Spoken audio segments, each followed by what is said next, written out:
You're listening to the Omni Athlete Podcast, your source of peak performance techniques and actionable practices from the world's highest achieving mind, body, and spirit competitors. Join host Rich Walkoff, longtime NFL sportscaster for the San Francisco 49ers, on a journey to access your peak performance state and unlock sport as a transformational human experience. Welcome to Omni Athlete. All right, Glenn, here we have, you're a teacher, you're a coach, you're a philosopher, you're a doctor. You've done so many things. And your book, Winning the Battle Within. I did. I got to ask you, what's the battle? Is this friendly fire or what? Well, no, the Rich, you have to do is you find out what the battle is, and I can help you win it. I see. Well, what is the battle? That's the big, broad question. It's very individualized. Yeah. But usually it's the battle is, can you help me perform? Can you help me form a novel situation? Can you help me deal with the competition, whatever my sport might be? Of course, I emphasize golf and winning the battle within, but it's all encompassing. It's certainly sport competitions as well. Yeah. Yeah. So you're a doctor of psychology, and obviously I have a PhD. Oh, excuse me. But I'm not a psychologist. I'm a performance coach. I think we call ourselves sports psychologists, but we're really performance coaches. I don't take third-party payments. Well, let's go right to the core of it. When you say winning the battle within, and that's the name of your book, and you say it was primarily about golf, but it has kind of universal application. What are some of the core principles that you bring to light? Yeah, the core principles is, first of all, find what the battle is, and I can help you with that. Let's say that you want to improve your performance in golf. The first thing you want to do is assess where you are in regards to your emotional management, assess where you are as far as your practice regimens are, assess where you are as far as your motivation and your intent and your purposes and your goals regarding your performance in golf. And then I can help. And one of the first things I might do is assess a very simple questionnaire would be, tell me, Rich, what is it like when you play your best? And you tell me, when I play my best, I'm confident, I trust my swing, I manage my emotions. Yes, tell me some of the things that you might say to yourself when you're at your best, when you're playing your best. Then you say, well, I'd say, you can do it, Rich. I've got this one. I've practiced, I'm prepared. But tell me some of the things, the way you focus when you're playing your best. Well, I have vivid images of the shot. I trust the swing that matches what I see. I'm centered, I'm focused. Oh, that's really great, Rich. Now, I'm going to ask you the same three questions. What do you like when you play your worst? And then you tell me what I'm like when I play my worst. And based upon that, when we finish with that, we say, what are a couple things you really like to work on? And you would say to me, well, I really have a tough time managing my emotions when it's a difficult situation. All right, good. And then we're gonna work on that a bit. Tell me more about the difficulties and the compromises that cause you to have a tough time in difficult situations. Anyway, that's well, we start there. That part of the core principle is an assessment. Right. Mm-hmm. And I guess what you're getting at, in my view, the way you're describing it, is getting the mind out of the way. Well, okay, there's content that are important for you to have. So the brain is really complicated, isn't it? Sure. They'd never be able to match a computer with it. It's just not possible. So what we did for training and performance in golf and sport we divided the brain into three minds. You have three minds. One is the conscious mind, the one we're in right now. It's your thinking brain. It does only one thing at a time. It can help you learn new skills. It can help you determine strategies. But the thing it doesn't do, it doesn't play golf. It's very difficult for you to think and swing at the same time. So that's what you said, getting your mind out. Well, let's get the thinking mind out. And then we have another one we call the emotional mind. It works 1,000 times faster than the thinking brain. Emotions, the onset of emotion, we have no control over. But I can help you control the intensity and duration and direction of your emotion. And then we have the one we love is the athletic mind. That's the one that plays the game. That's the one that sees and feels and hears. And it works 1,000 times faster too, Rich. And so I'm going to help you learn how to balance those minds, because it's very important for us to balance our minds in training and performing. So that would be one of the concepts. That's one of the core values, one of the core concepts of winning the battle within. There are more. No, keep going. I'm riveting. I'm riveted. Go. Well, this in golf, and we'll talk about practice. Practice is very important. The golf industry, by design, the stream of cash in golf is, I can get you 25 more yards if you buy this. All right, 25 more yards, and guaranteed, probably in 5 days. All right, or, I have this latest technology, and it absolutely, if you buy this technology, I guarantee it'll provide rhythm and tempo in your swing. Wouldn't you like that? So the stream of cash is selling technology and fixing swings, because that's where the guys make their money. But forget something that's really important, that we're not teaching people how to play the game. And so what we do, we're going to help you learn to play the game. We might have a theme is that take your game to the course. Come with me and I'll help you do that. Okay, so practice then is different. So the practice, what you do, we call it performance practice. So you play golf, Rich? I'm a hack who plays a few times a year in charity events. You play in charity events, probably. Yeah. And guess what my storyline is? I have occasional good shots, or I will have a great practice shot and I will address the ball and invariably change my swing when you have to hit that little white thing.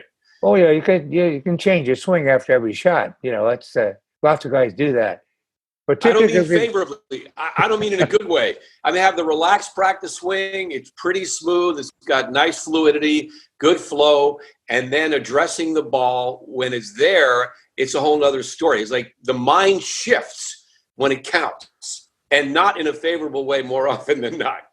Oh, well stated.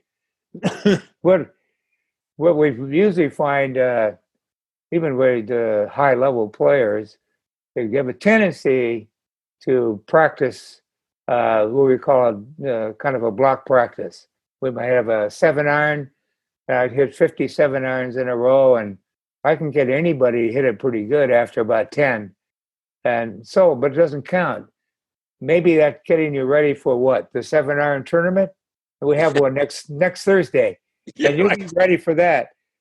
But you're not ready for playing. So we want to teach skills, of course, and we use block practice to do that, hitting one shot after another as we're learning our skills.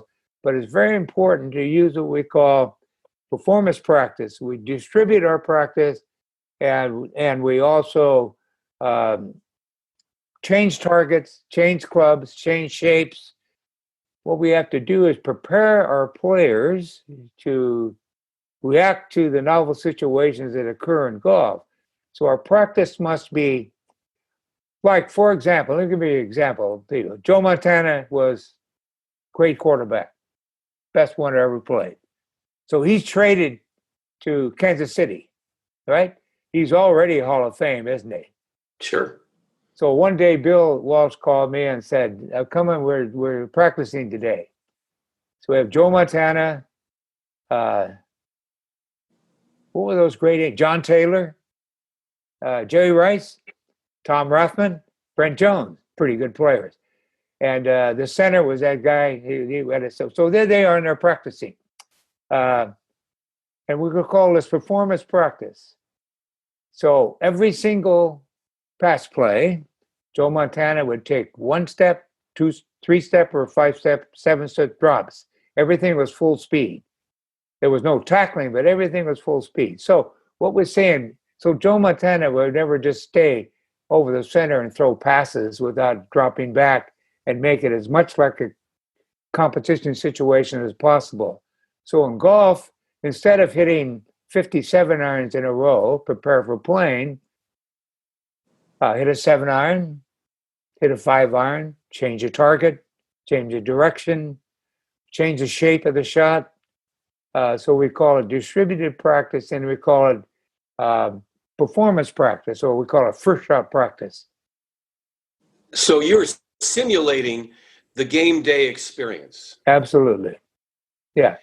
Now talk more about what you and Bill Walsh discussed about Joe Montana and his sixth sense on the football field, because he was beyond physically gifted and composed and Joe Cool and all that. He had this innate, intrinsic gift that hard to describe, but I'd love to hear your thoughts. Well, this is a story I tell the golfers when I working with them for a while.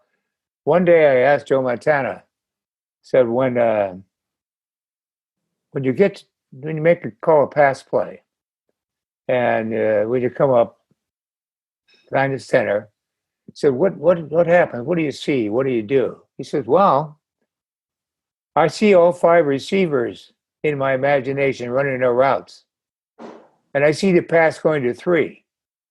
So what do you think of that? I said, I think you got to keep doing that. Yeah, good answer. From a golfer, from that, what do you see? You know, your visualization is really one of the important senses we have. So we teach people to visualize, to see shots. It could be, if it's a pretty good player, tell me what you see. Well, it's important you see something that's out in front of you, which Joe Montana did, which all great golfers do. They also see the shot and they feel a swing that matches it. So Joe Montana saw the pass, and he felt himself throwing to 3 different ones. He thought that was pretty good. I never got it to 5, he said. I guess it's okay. Yeah, going through his progression, he probably didn't have to go past 2 or 3. But interesting, he didn't talk about what the defense was showing. He was focusing on the weapons at his disposal and his options. That's like we asked a golfer, when you're walking your pre-shot routine, it's important to have one. You're totally committed to a strategy. You see the shot, feel a swing that matches it, and you walk into your address position, and there can be no compromise. There was no compromise with Joe Montana. There's no compromise with Scott McCarron and having a great year he had on the Champions Tour. When they say, if there is a compromise, one of the great things in golf, you can start over. The compromise would be, I don't know if it's the right club. Compromise would be, shit, I'm 5 over already. A compromise could be, I'm afraid. I'm a compromise. And what we teach people in developing their pre-shot routine, just like Joe Montana did, we teach them to move into that address position fairly clearly locked into what they see and what they feel. And so we repeat, and you must do it in what we call first shot practice. It must be, I'm going to cut the 7 iron in this time. Now I'm going to hit a low draw. So it's different each time, because of course when we play, it's different. Every situation is novel, and that's what we prepare them for. So yes, so the golfer can be as astute and have as a vivid imagination as Joe Montana, and the good ones do. Yeah, and I guess the golfer would need that hyper focus and to discard those negative or compromised thoughts. As you said, I have a friend who works in personal coaching, and he has the phrase, or shares the phrase that I'm sure you've heard: conceive it, believe it, achieve it. That's good. I like that. I'll use that, and I'll give you credit. No, I just pass it along. Now, what Joe Montana had is this, as I said earlier, kind of that sixth sense. And I remember as the sideline reporter on the field for the 49ers, watching Joe look to his right, then go to his left, and begin to throw back to the right before he even looked that way, and deliver a pass in stride to his receiver.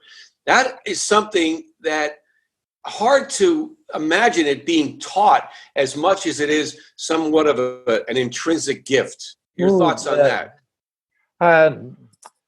I don't think I'm going to buy the gift then. What we see, this like if you're in the what's a famous museum in France where the Mona Lisa is? The Louvre. Oh, we do. So we can sit there and watch Mona Lisa. We see but we didn't see how the painting was done. We didn't watch the whole process. All we see was a finished product.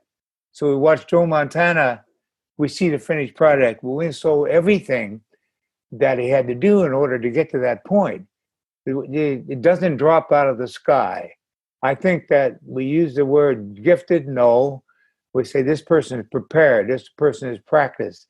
Just like in sports energy consciousness, we talk a lot about playing in the zone. And I think probably a bit too much. And we don't talk enough about all the things we must do to punch through the ceilings to get there, to give ourselves a chance at opportunity. Joe Montana paid the dues. That's for sure. So Bill Walsh would say, look at Joe Montana, this is a partnership. He's taken me places I never dreamt of going. Because of his, because of his ability to utilize all of his senses. So we do the same in golf. We can really teach people to use these senses more efficiently. And the senses are seeing, feeling, hearing, balance, touch. Yeah. And when you go to a PGA Tour event, I don't go to many more, except I go to the Champions Tour, and the sound is different. And the approach, and when you interview anyone, almost exclusively, you'll talk about the importance, of what they see and what they feel. But that doesn't just drop out of the sky. It takes lots of doing. Yeah, lots of practice, lots of attention to it. As we call it, the pyramid of performance. You have to start the foundation. You start here and you keep moving up, and you get to the place where I develop my skills. And I understand the whole thing about being present-centered. I might study mindfulness. I might do some meditation. I might use another couple of devices people use to learn more about being centered. Then I develop my imagination, develop my ability to see and visualization. I develop the feel of my swing that matches what I see. Then we put them into action. Then we get to the top of the pyramid, and we have a chance then to get to that very exclusive thing called the zone. When we're actually opening ourselves up to extraordinary experiences. The transcendent experiences, when you reach the pinnacle of that sweet spot in the golf shot, that perfect throw, really a metaphor for all of life in our pursuit, right? Oh, that's beautiful. You're a journalist. I could see that was nice. I've done that for a few weeks. No, it's true. It's to be open to the possibility of extraordinary experiences. But you got to do all the stuff In the pyramid, you have to touch all the bases to get to that place, and then you can be open to the opportunity. And yeah, to cut a 7-iron into a back right pin I can feel it right now. You can cut it in there, and wow, that is really something. And I want to repeat that, but then one of the things we learn in sports psychology and teaching golf, teaching swings, you can never repeat the swing. For me to teach you to have a repeatable swing would be a dead end street. Reason is this: all we know about motor movement variability is each swing is different than the other. You talk to good players and they say, sure, that's right. You take that swing back and it's just in a little bit different place. Because you're highly skilled to be able to react to that. And in other words, we teach people, back to what I said before, we teach people to respond to each of the novel situations. If you look at the swing, it's not going to be the same. The execution of the swing will be the same. That's what we'll teach you. In order to make a full commitment to your strategy, lock into the visual image of the shot, feel a swing that matches it, step in, retain that image, retain the feel, and swing. And that's what we can teach you, the execution, of your swing. Repeatable swing, and that's kind of people say, wait a minute, isn't that what we do? No, that's not what we do.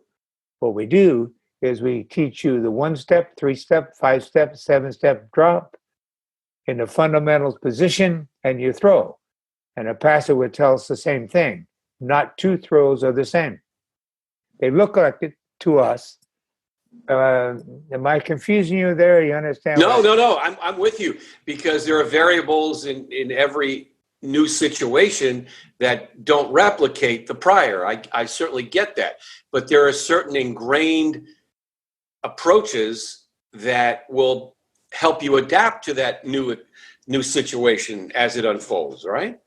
Well, yeah, there's a study done recently at Stanford by two psychologists on this motor variability, and it changes the way that some people teach. I was talking with Laird Small, who is the pro at Pebble Beach Academy, and he's a good one. I know him. Yes, well, he's a good one. He's a great friend. And he says, when I've learned about the whole variability of swing, it changes the structure of my teaching. I can no longer anymore teach a person a repeatable swing because it's a dead-end street. It's impossible. We had a workshop recently where he was one of our key presenters, and he talked about that very thing. And so it changes the structure of what you do. What you do is certainly teach them the skills, the fundamentals, the grip, ball position, posture, etc. Swing. Let me tell you a quick Laird Small story. About 20 years ago, he conducted a small clinic at Pebble Beach for a bunch of KGO radio clients and friends. And many of them had never played golf before. And he said, swing the club, and on the release, like you're going to throw the club out of your hands on the follow-through. Exactly. And it was fascinating. He wasn't talking about look at the ball and address it this way. It was just have this fluidity, but the soft hands on the club, and then as you were going to throw it, you actually hold on to it, of course. But that was some of the two major points he made for novices picking up a golf club for the first time. We have quite a few students in common. Because we complement each other and the things that I do. I don't teach swings, and there's enough people doing that, and too many. But we have a few that are enlightened. They've read Golf in the Kingdom or the Inner Game of Tennis, and they understand that there's more to this, and in their teaching, and this whole thing about, I would come back to it again, about repeatable swings, it just doesn't work. But boy, you can certainly help a person develop the fundamentals and understand the fact that swing your swing, swing tension free, swing with retaining the image of the target, and we certainly can do that. Yeah. Now, your old boyhood friend, Michael Murphy, the author of Golf in the Kingdom, you said once it changed your life. Forever. I received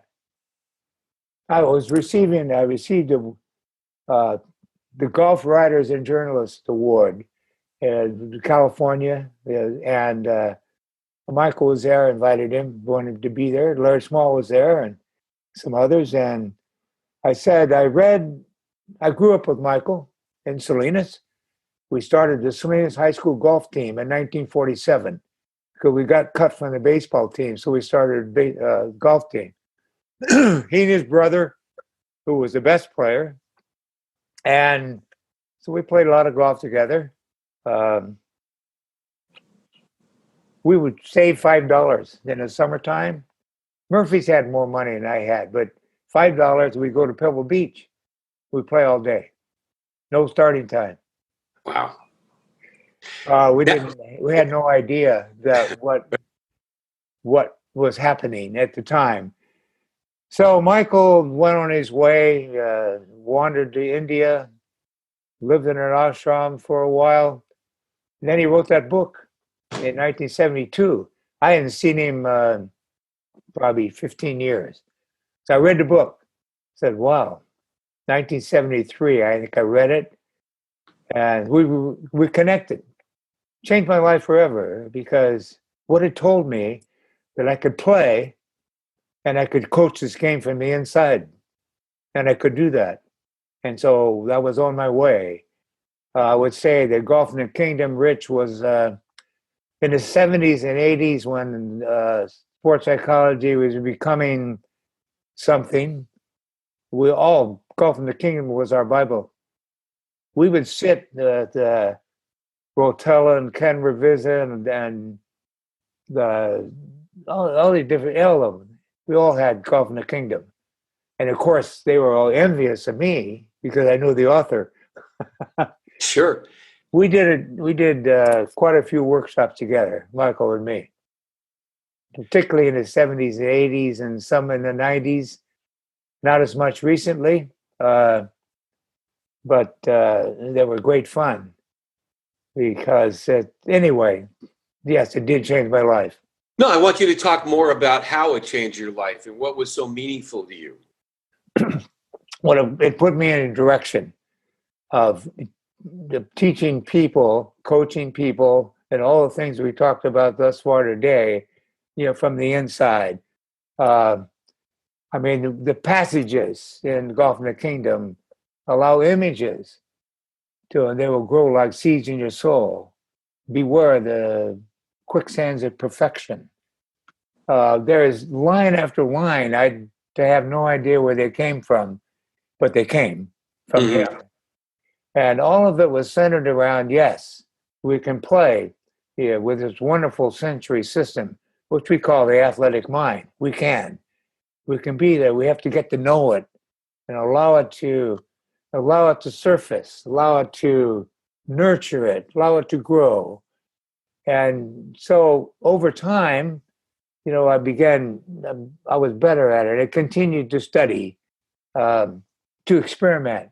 Then I had the opportunity, probably in the 90s, that I was still teaching and coaching the golf team at Pacific, and I was learning about this. I can remember one of my really good players, Jeff Wilson, who's now one of the leading amateurs in the country, would say to me, Glenn, don't ask any more fucking questions. I love it. I was trying stuff out, and then I met John Flannery, who wanted to say, maybe you could help me be a better player. And it clicked. He was really good. He had tremendous kinesthetic awareness and tremendous powers of visualization. But he was getting in his own way, and so we partnered, and he had 3 or 4 great years. Then Scott McCurran came along and we worked together for 20 years, and we learned so much together about the inner game and winning the battle within. I mean, he had to author, uh, half the stuff we did or learned together, like the drills that we used to develop these inner game skills. Like, tell me, Rich, what I'd like you to do is hit this shot here. Have an image of what you're going to do. Tell me what it is. They said, well, I see the shot. Okay, great. I want you to swing, and you tell me how well you retain that image. So we call it developing an internal feedback system.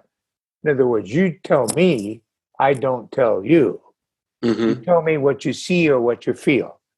So we have a series of 8 or 9 drills that all centered around developing the inner game and internal feedback system. One would be, wouldn't you like to swing tension-free? Yeah, you say, yeah, I'd like to. Okay. Show me what you think that feels like. All right. So you swing. And so we get to, okay, let's do this. If you really swing what you feel, just like I say, tension-free, that would be a 10. If you hold on it for dear life, that would be a 2.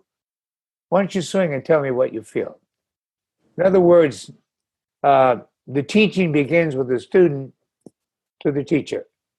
And you begin to take ownership on this part of the game, this athletic mind, what you see and feel and hear. Then we might have you, I want you to hit some balls and close your eyes at impact. What? Yeah, would you like to do that? Okay. Blind guys learn to play really well, They never see the ball, but they can sense it. So close your eyes at impact. You don't have to be a tour player to do this. I could do this with a 10 or 15 handicapper. All I want you to do is tell me what you feel at impact. That's all I want you to do. If you really let it go, you'll know what it feels like, and it'll be a 10. And if you shank it, that's probably a 1. So go ahead and swing and close your eyes. So we're developing a feel as internal feedback system. And so we develop a system over time, which it works. So after you find out what we find out in your sensory system is the strongest, like, man, I can really see things well. Okay, great. We build our pre-shot routine around what you develop in your internal feedback system. Some people, the sound is it. They know what the sound feels like, and they do it all in advance. When you play your best, everything's in advance. You see it and feel it and hear it before you ever hit it. So we want to help you develop those skills. It is a skill. Yeah. The ability is how well you visualize when you come to see me. And the skill is developing that ability. So you can it's more profound. You wanted to say something. Go ahead. No. You're running in a good way. You made a point of referencing the athletes or the athletic mind. How does that differ from the mind awareness that we would have in other ventures in our life? Okay, so mindset, zone, focus, general terms. We want to have very specific.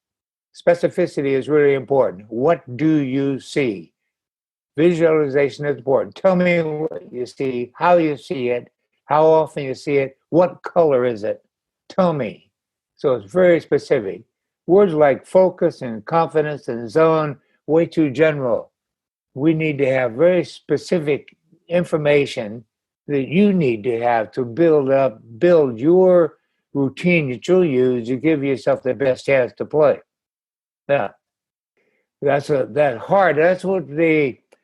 from the Golf in the Kingdom, and the passages there's so many, and in the Kingdom of Shiva's Irons, by the way, it was not a bestseller, but there are passages in there about practice. I said, Mike, this could be in a motor learning research book. How did you know this? I don't know, but he knows it. But it's amazing, uncanny feel for all this practice that we talked about. There's one passage in the Kingdom of Shiva Science when a person is on a ledge and practicing, and it was beautifully done because these beautiful way of words, etc., all about the ability to see and to visualize and to. It's more than just trusting your swing. It's to really feel your swing in advance and when you're practicing. And we can help people do that through our inner game teaching, inner game drills. Timothy Galway, of course, the inner game of tennis made it popular in teaching tennis. And he teaches tennis by allowing a person to teach themselves. That's great. Yeah. So I haven't run out of gas. I was just stopping there. Yeah. That's quite all right. I didn't think you ran out of gas. I think you've got a major motor is still ready to roll. What about your relationship with Bill Walsh and how you shared your coaching wisdom? Oh, well, Bill Walsh is a genius. Not with that. He's a genius in the way he had relationships with his players. I mean, a lot of guys can drive the X's and O's, but the guy was an uncanny ability to challenge and support in one swoop. One time when he was the coach at Stanford, I was over observing, and one of his assistant coaches, this tells you about Bill Walsh, grabbed the guy's face mask and yelled at him, right? Well, that coach was not on his staff any longer. He was done. Bill Walsh had a way of challenging people and supporting them, and a way of dealing with his assistant coaches, and the relationships that he would develop was just amazing. And that's his genius. Look, when I was with Bill Walsh, I know I was his best friend, but I also knew he had other best friends. But that's the way you would feel when you're with him. He's a lousy golfer. But he was a good boxer, wasn't he? Oh, he thought he was. Oh, okay. Oh, the story. He boxed in we had boxing was big at San Jose. We were there. So he boxed in the intramural boxing. And of course, he's not alive now, but we would tell him the same thing. A fat Hawaiian barefoot beat you in the 191s. Yes, he was. Bill was. I've seen him in action a few times. So you would not know this about him. But I saw him in action when. Yes, he knew how to throw he knew how to do that. Yeah. You'd never guess that. Yeah. And he was a southpaw, so we know that too. Yes, he was. We played a lot of tennis together too. A lot of tennis. He was particularly in the last days, I would drive over to the practice facility, go out, play tennis, go to practice. What we do at Rockland. We had a big coaching symposium at Pacific in 1991, Soviet American Coaching Symposium, and Bill was one of the sponsors. And one of my assistants went over and picked him up and drive he and Jerry back, and he said to him, "Bill, Glenn says he really enjoys playing tennis with you. You guys are about even." And Bill said, "No, it's 27-15." I said, "You keeping track?" I guess he was. Oh yeah. But he wrote interestingly, the book he wrote was The Score Takes Care of Itself, right? So he kind of counter to what you referenced in your tennis fun little mano-a-mano dealings. He was always focusing on the process. And if if his team did things right, it wasn't about watching game film of the opposition. It was about the precision and the efficacy of his players' performance. Yeah, how many times did you interview him? Oh, countless. I can remember another example. They had lost that Monday night game to the Giants. Remember that? 21-17? Well, I do remember a number of guys. Keep going. That was specific. Parcells was coaching the Giants, and I went over. I said, "What are you doing here?" They're going to go play the Jets the next week, and Jets are 11-4. And he said, "I didn't get the play in fast enough to Joe Montana." Then he audibled out, and he shouldn't have done it. We lost the game. It was my fault. So you got a big game. You're going to play the Jets, and they're 11-4. I said, well, the last thing I had to do is tell them how important the game is. The last thing I'm going to have to tell them is that we have to win this. What I have to do is I have to coach them. And the coaching is a process. And he was really good at that. And he made sure his assistants followed that too. He never talked about winning. He talked about playing. Never. It's just Pete Carroll does the same, who's also a good friend, but talked about playing. So in golf, it's not about the score, Rich. It's about playing the game. The score will take care of itself. You can't control it, but you can control this, your pre-shot routine and your commitment. And the 49ers can control what they do to play their game by the way they did beat the Jets. Yeah. Mm-hmm. Right. Yeah. Well, Bill also was instrumental in bringing in African-American coaches from, underprivileged environments to integrate into the NFL, pioneer in that realm. He had a cadre of elite veterans who were a go-between the coaching staff and the roster of players. If there were too many days with two-a-day practice in the day or not enough of this or whatever, it was his way to stay connected. And I know he was a big student of military history, and there are so many parallels to professional football and what that game is all about, and the way a general might handle his platoon or troops. Well stated. I introduced Bill and Mike Murphy together.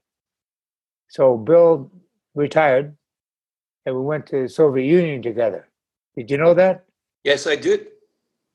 And it was really, for 9 days, we went to the Soviet, what we're doing is studying coaching there. And we found out in 1 day how far ahead the Soviets were training their coaches versus the United States. They had 28 central institutes for physical education where they train coaches. And the best athletes in the Soviet Union at the time were the coaches. Bill and I were amazed. At that time, what you had were highly motivated athletes, because this is the way you could emerge, in the Soviet Union. You had highly trained coaches, very inadequate facilities, but you have highly motivated athletes and the coaches, and it's amazing. We were so impressed by it. What did they have that was so extraordinary that you felt was lacking in the States back in the 80s? Oh, well, because they really organized coaching as a science and an art, and they had specific courses, for all the different aspects, some of the things that we talked about, and it was very centralized. And they had 28 such institutes in the Soviet Union. We were at the one in Moscow, and they had one computer for the whole school, right? Wow. And the coach of the Bubka brothers, the great pole vaulters. Sergei Bubka, yeah. he was coaching the 14-year-olds. So we visit him. He doesn't have any video. You remember when you used to get those books and you make the pages really fast? Remember? Oh, no. Yes. Well, he had that for the pole vaulters. Wow. That was a video teaching. Right. So the coaches were highly trained, and the athletes were really highly motivated. Great mix. Yeah. When we get somebody, yeah. So I was there. I was there in 1986 with Athletes United for Peace, Guy Benjamin's organization, for the Moscow Marathon, and got a chance to visit some of those sports camps where they would identify young children, 5, 6, 7 years old, who had a gift athletically, and they would be sent to these sports camps that you're describing. And it was full immersion. Well, they were, in one way, cultivating these super, phenomenal young potential protege athletes, but also I think they had this ulterior motive of trying to advance the great cause of the then Soviet Union. Look at us, our way is superior to yours. Look at all the champions and Olympic, gold medal winners we can develop. No, it was, but we were just really amazed. And I went back the second time with Ted Leland, who just retired as the athletic director of Pacific. It was Stanford all those years. And we're doing some stuff on applied sports psychology. We're telling the Soviets, this is what applied sports psychology is. And so we spent 5 days at the Central Institute again. So we got to know them very well. And then 1994, we did towards the further reaches of sports psychology at Stanford with the Soviets. And then they were the Russians who came over. And of course, that was sponsored by Esalen Institute. So we had every name you could think of was there. Murphy, Pete Carroll, Bob Rotella, Ken Ravizza, Bill Walsh, George Leonard, everyone was there. And the same would continue to the Soviets. And at that time, we said, where does sports psychology take us? The further reaches, of course, it's the top of the pyramid. How do we get there?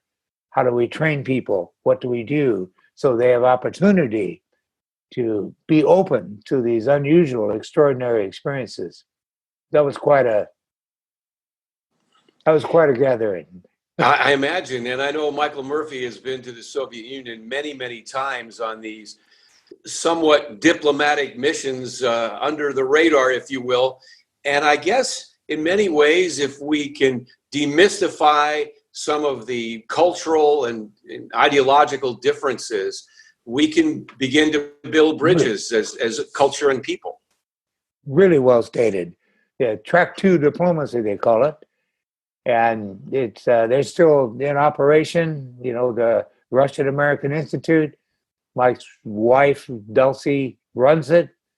And some of the people they bring together, Rich, are amazing. No politicians. It's great thinkers in both countries and other countries to come together and let's see what we can do to save humanity. We're not doing such a good job at Washington, D.C. on that. You got that right. Well, as we wrap this up, Glenn, I mean, I could listen to you, speak from the mountaintop forever.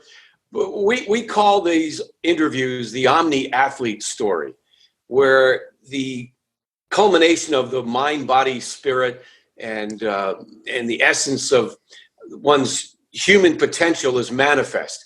So how does it come to light for you when you hear the omni-athlete? What does that mean to you? Oh, it's a treasure. I was honored recently at the university, and I received a mentoring award, which is given by Alumni Association. So ex-students we up for this, and so in my remarks, I said, that Pacific. I'm come around a little bit to answer your question, if it's okay. Sure. Pacific was attractive to me because I was able to teach across disciplines. I was able to to team teach with philosophers and psychologists, and it was I was over my head actually. I had just finished graduate school. I was a basketball coach for 15 years, and here I was with these lifelong scholars. So the intriguing part of it was really something. And then, as I said at the mentoring, in my remarks, the treasure of learning, the students ask us to come and visit them for 4 years, or maybe 6, and we stay for a short time, and then are on their way. And for that moment, there's a treasure for the things that we share and learn together. And when that does happen, like I was with a young guy, 14 yesterday, a golfer, and he's got a tremendous upside, and he's very curious. He's already doing transcendental meditation. He's unusual, but to see him, his curiosity, and the questions he asked me, and what he wants to learn, it's a treasure. And it happens. I see coaches do it. I watch teams do it that I've been able to work with when their culture comes together and becomes tight, and miraculous things happen. I've seen it the other way, of course, but that's a treasure for me. That's a treasure trove of memories. They're not stopping. No. Well, old sage, you are a treasure, and it's been a privilege and a pleasure to talk with you this last hour. Great stuff. Thank you so much, Glen. Thank you, Rich. It was a pleasure. Awesome. As always, guys, if this content is adding value to your lives and specifically to your performance as an athlete or as a coach, please, please, please like and share our content so that we can grow this community.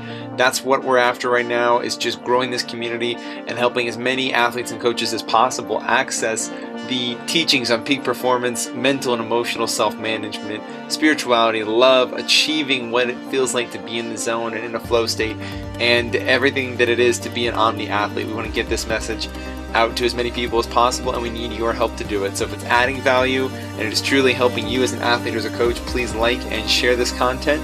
And until next time, guys, mind open, eyes wide, feel into it, play.